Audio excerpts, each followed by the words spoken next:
हरे कृष्णा। भगवत गीता की इस वीडियो में हम शुरू करेंगे चौथे अध्याय का 35वां श्लोक 4.35। इसमें भगवान कह रहे हैं कि स्वरूप सिद्ध व्यक्ति से वास्तविक ज्ञान प्राप्त कर चुकने के बाद तुम पुनः कभी ऐसे मोह को प्राप्त नहीं होगे। हमने पिछले श्लोक 4.34 में ये पढ़ा था कि भगवान कह रहे हैं कि आप गुरु के पास जाकर शिक्षा ज्ञान प्राप्त करो, विनीत भाव से प्रश्न करो, सेवा करो, क्योंकि उन्होंने सत्य के दर्शन किए हैं।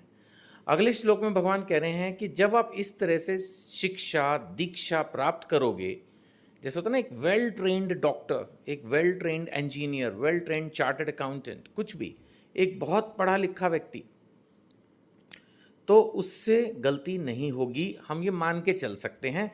भगवान भी यहाँ पर वही बात कर रहे हैं।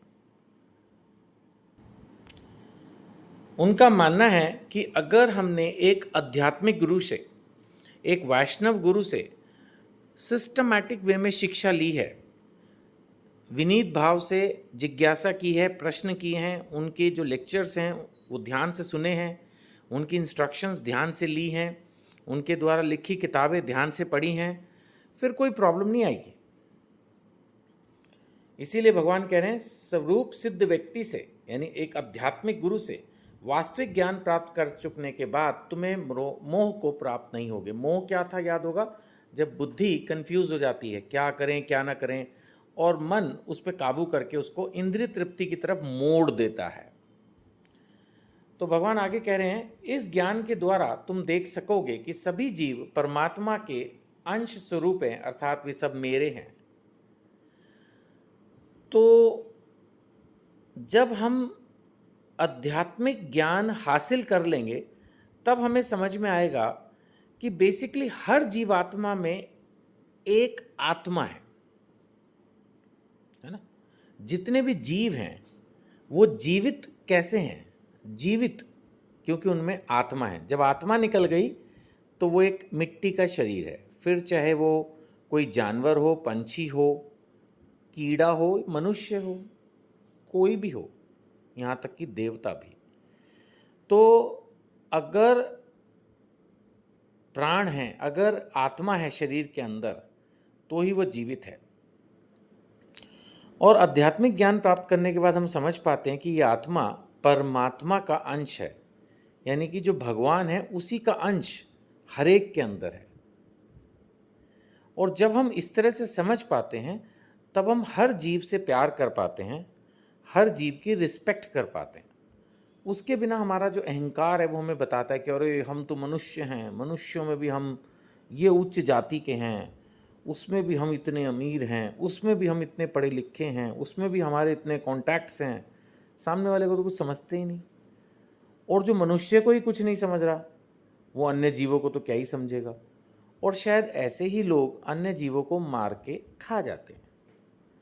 उनको एहसास ही नहीं कि हर जीव में सेम आत्मा है। ये मैं थोड़ा सा नॉनवेज के ऊपर ले गया कि नहीं खाना चाहिए। जब हम भगवत गीता पढ़ते हैं तो हमें इस बात पर विश्वास होता है कि हर जीव के अंदर सेम आत्मा है। जब सेम आत्मा है तो हम अन्य जीवों को मार के, काट के, पका के कैसे खा सकते हैं? नहीं करना चाहिए ना। जो भी कर रहा है उसको सॉफ्टली रिक्वेस्ट करनी चाहिए कि वो ऐसा ना करे। स्ट्रांगली बोलोगे तो वो अपोज करेगा आपकी बात को, आपसे घृणा करेगा या आपसे बात करना छोड़ देगा। बट हमारे मन में ये भाव होना चाहिए कि किसी तरह से हम इस बात को समझें। अंडा भी नहीं खाना है, कोई इस पर बहसबाजी नहीं चलेगी जी। अंडा तो आजकल के जो अंडे होते हैं जी वो तो वेजिटेरियन अंडे होते हैं, ये सब कुछ नहीं है। ये मनोधर्म, अपने मन से कुछ भी। अंडा भी नहीं खाना है और नॉनवेज तो खाना ही नहीं है। अगर हमें रियली भगवत गीता पढ़नी है, समझनी है, आगे चलना है, तो नॉनवेज भी आप खाते ही रहे तो फिर क्या ही फायदा हुआ जीवन का, है ना। सो इस श्लोक में हमने यही ज्ञान लिया कि जो भगवान का भक्त है वो अब फिर से मोहित नहीं होता, कंफ्यूज नहीं होता, और हर जीव में वो भगवान के अंश को देखता है। 36वें श्लोक पे हम पहुंचते हैं।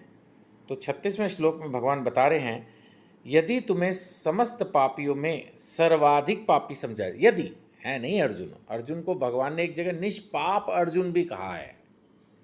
अर्जुन के अनेक नाम भगवान ने लिए हैं, उनमें एक नाम निष्पाप अर्जुन भी है। तो पापी तो थे ही नहीं, और भगवान के मित्र हैं, भक्त हैं, ये भी भगवान ने चौथे अध्याय में, इसी अध्याय में शुरू में कहा कि तुम मेरे भक्त तथा मित्र हो। तो कोई पापी भगवान का मित्र कैसे हो सकता है? और भगवान उसको भक्त कह रहे, भगवान स्वयं उसको भक्त कह रहे। जैसे माना कोई बहुत बड़ा स्ट्रांग टीचर किसी को कहे तुम बहादुर हो, तो ऐसे हर किसी को तो कह नहीं देगा। या कोई स्कूल का ग्रेट टीचर किसी को कहे तुम बहुत इंटेलिजेंट हो, तो हर किसी को तो कह नहीं देगा। ऐसे भगवान स्वयं अर्जुन को बोल रहे हैं कि तुम निष्पाप हो, स्वयं बोल रहे हैं तुम मेरे मित्र हो, स्वयं बोल रहे हैं कि तुम मेरे भक्त हो। तो इसका मतलब अर्जुन के लिए तो नहीं, एक एग्जाम्पल देने के लिए बोल रहे हैं। यदि तुम्हें समस्त पापियों में भी सर्वाधिक पापी समझा जाए तो भी तुम दिव्य ज्ञान रूपी नाव में स्थित होकर दुख सागर को पार करने में समर्थ होगे। तो भगवान अर्जुन के माध्यम से हमें कह रहे हैं कि जिस दिन तुमने भगवत गीता पढ़नी शुरू की, आध्यात्मिक दृष्टि से प्रगति करने की कोशिश की, अगर तुम्हें ऐसा लगता है कि तुमने अपने जीवन में ऑलरेडी बहुत पाप कर रखे हैं, अब कोई फ़ायदा नहीं, ये जीवन में तो सब कुछ नष्ट ही होना है और मुझे तो नरक में ही जाना है, तो भगवान कह रहे हैं ऐसा कुछ नहीं। अगर तुम्हें सर्वाधिक पापी, सबसे बड़ा, दुनिया का नंबर 1 पापी भी मान लिया जाए, तो भी अगर तुम दिव्यता की तरफ बढ़ोगे, अगर तुम भगवत गीता पढ़ोगे, आध्यात्मिक दृष्टि से आगे बढ़ने की कोशिश करोगे, अब सब कुछ पाप करना छोड़ दोगे और हरि नाम लेके आगे बढ़ना शुरू करोगे, तो तुम दुख सागर को, यानी कि इस भव सागर को पार करके मोक्ष को प्राप्त कर सकते हो। तो यानी अभी भी लेट नहीं हुई है। जिस दिन आप ये वीडियो सुन रहे हो, अगर ये बात आपको पहले से पता थी तो ठीक है, नहीं पता थी तो मैंने सर्टिफाई कर दिया कि अभी भी देर नहीं हुई है। और ये मैं नहीं कह रहा, ये भगवान स्वयं कह रहे हैं इस हमारे 36वें श्लोक में। 37वें श्लोक में भगवान कह रहे हैं, जैसे प्रज्वलित अग्नि, अब भगवान एग्जाम्पल भी ले रहे हैं, ईंधन को भस्म कर देती है। आग लगी हुई होती है, उसमें कितना भी पेट्रोल डालो सब जल जाएगा। उसी तरह हे अर्जुन, ज्ञान रूपी अग्नि जो है भौतिक कर्मों के समस्त फलों को जला डालती है। अब अगर आपने एक बार हरि नाम लेना शुरू कर दिया, हरे कृष्ण कृष्ण कृष्ण हरे हरे, हरे राम राम राम हरे हरे, एक बार जप करना शुरू कर दिया, पाप करने बंद कर दिए, तो जो आज से पहले पाप कर्म किए हैं उनके फल सब जल के खत्म हो जाएंगे। भगवान गारंटी कर रहे हैं 36वें श्लोक में और 37वें श्लोक में, एग्जाम्पल भी ले रहे हैं। एग्जाम्पल भी ऐसा कि जलती हुई अग्नि में आपने क्या डालना है, ईंधन। आप सोचो, सेकंड्स के अंदर खत्म। तो यानी कि अगर हमने आध्यात्मिक राह पकड़ ली तो आज तक जो कुछ भी किया है सब कुछ भस्म, नो प्रॉब्लम। हाँ, दोबारा नहीं करना है, क्योंकि अगर बार बार भस्म वो नहीं चलता है, आध्यात्मिक में वो नहीं चलता है। वो बात अलग है कि चलो फिर कुछ छोटा मोटा गलती हो जाए, वो भी अनजाने में, दैट्स डिफरेंट। बट आप ये सोचो कि चलो 6 दिन पाप करेंगे, 7वें दिन हरि नाम लेंगे, वो सिस्टम नहीं होता है। सो पॉजिटिवली अपने दिमाग को ट्रेन कीजिए कि अब हमें भक्ति की तरफ आगे बढ़ना है, अध्यात्म की तरफ आगे बढ़ना है, भगवान की सेवा में लगना है, हरि नाम लेना है। तो आज से ही एक सक्षम दिमाग अपना बनाइए, बुद्धि बनाइए, मन को काबू में करने के लिए, इंद्रिय भोग से दूर निकलने के लिए आज से ही हरि नाम को अपनाइए और भगवान की शरण ग्रहण करके आगे बढ़ते जाइए।